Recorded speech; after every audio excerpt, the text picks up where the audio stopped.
வணக்கம் மக்களே. இப்போ நம்ம புறாக்கு கோழியோட முட்டைத்தோடு இருக்குல்ல, அதுதான் போடுறோம்.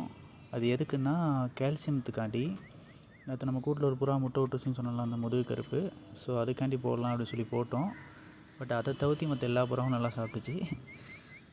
அது எதுக்கு போடுறோம் அப்படின்னா, முட்டை வைக்கிறதுக்கு முன்னாடி புறாவுக்கு கால்சியம் நிறைய தேவைப்படும். ஸோ நம்ம அந்த கோழியோட முட்டையத்தோடு போட்டோன்னா அதோட முட்டை வந்து கொஞ்சம் நல்லா ஸ்ட்ராங்காக வரும். கணக்கு நம்ம புறா வந்து வெளியே பறக்க விட்டோன்னா அது வெளியே போய் கல் மண் அப்படி ஏதாச்சும் சாப்பிட்டுக்கும். ஸோ அதுலேருந்து கால்சியம் எடுத்துக்கும். பட் நம்ம உள்ளே போட்டு வளர்க்குறோம் இப்போதைக்கு அப்படிங்கிறதுனால அதுக்கு தேவையான கால்சியம் இருக்காது. ஸோ அதுக்காண்டி நம்ம இப்படி முட்டைத்தோடு போட்டோன்னா அதை சாப்பிட்டுட்டு அது முட்டைக்கு தேவையான கால்சியம் இதுலேருந்து எடுத்துக்கும். மற்றவங்கெல்லாம் கொஞ்சம் கிரிட்டு அப்படின்னு சொல்லி காசு போட்டு வாங்கி போடுவாங்க. அந்த மாதிரியும் போடலாம். பட் நம்ம வீட்டிலேயே முட்டைத்தோடு இருக்குங்கையில் நம்ம இதை போட்டாலே காணும். ஸோ நீங்கள் இதை ட்ரை பண்ணி பாருங்கள், நல்லா சாப்பிடுவாங்க புறாவும். ஸோ நம்ம அந்த முஸ்கி கிராஸை அவன் வந்து முட்டைக்கு விரட்டிகிட்ருக்கான். அதை நான் இன்றைக்கி தான் பார்த்தேன். ஸோ நேற்று சொன்ன வீடியோவில் யார் ஃபஸ்ட்டுன்னு பார்ப்போம்னு சொன்னலாம். ஸோ இவன் தான் அடுத்தால ஃபஸ்ட்டில் வருவான்னு நினைக்கிறேன்.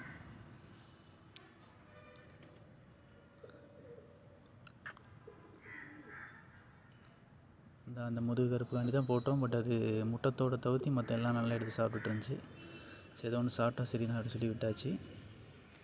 திரும்ப புதுசாக ஒரு 3 புறா அன்றைக்கி வந்துருந்துச்சு. காட்டு மாடனும், பக்கத்து வீட்டில் ஒரு மெயிலு, திரும்பி பிளாக்கில் ஒரு வெடைப்புறா ஒன்று வந்துருந்துச்சு. அதை அடுத்த வீடியோவில் பார்ப்போம். இந்த பாருங்கள், முட்டைத்தோடு எடுத்து போட்டுனேன் அதுக்குன்னு ஸ்பெஷலாக. ஆனாலும் அதை கண்டுக்கவே இல்லை. பட் ஒன்ஸ் அதை டேஸ்ட் பண்ணி பார்த்துருச்சுன்னா அதுக்கப்புறம் ரெகுலராக சாப்பிட ஆரம்பிச்சிடும்.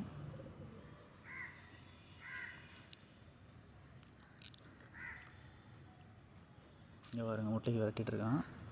முட்டைக்கு விரட்டுறது இப்படி தான், வேகமாக வரட்டும். அது ஃபீமேலை வந்து மேலே விடாமல் இப்படி விரட்டிகிட்டே இருக்கும் கூட்டுக்குள்ளே போகிற வரைக்கும்.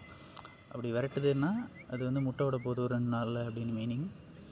ஸோ நீங்கள் புதுசாக வளர்க்குறீங்கன்னா அதில் நோட் பண்ணி வச்சுக்கோங்க. அந்த மாதிரி உங்கள் புறா வளர்க்குற டைமில் அதுக்கு குச்சி எடுத்து போடலாம். வேப்ப குச்சி, அப்படி இல்லைன்னா வீட்டில் இருக்க ஈக்கு குச்சி, அந்த மாதிரி ஏதாச்சும் குச்சிலாம் எடுத்து போட்டிங்கன்னா அதை கொண்டு போய் கூடில் அப்படி வச்சுக்கும். ஸோ அந்த குச்சி அடுக்குனதுக்கப்புறம் தான் முட்டை விடும். பட் நேற்று நம்ம புறா குச்சி எதுவுமே போடலை. இப்படி விரட்டுறதை நான் பார்க்கல. பட் அது இருக்கிற இடத்துலையே முட்டை விட்டுருச்சு. ஸோ அதுக்கு ஒரு அப்டேட் இருக்குது. அடுத்தால ட்ரேயை வைக்கலான் இருக்கேன். ஸோ அதை அடுத்த வீடியோவில் பார்க்கலாம். அவ்வளோதான். அதுக்கப்புறம் நான் கழிச்சு பொரிக்கல்ல போடலாம் அப்படின்னு சொல்லி முழு பொரிக்கல்ல போட்டேன். பரவாயில்ல, நிறைய புறாவே அப்படி முழுசாக எடுத்து சாப்பிடுது. இவ்வளோ நாள் ஆஃப் பொரிக்கல்ல தான் போட்டுட்ருந்தேன். இன்றைக்கி முழுசு போட்டிருக்கேன். அவ்வளோதான். Thank you friends.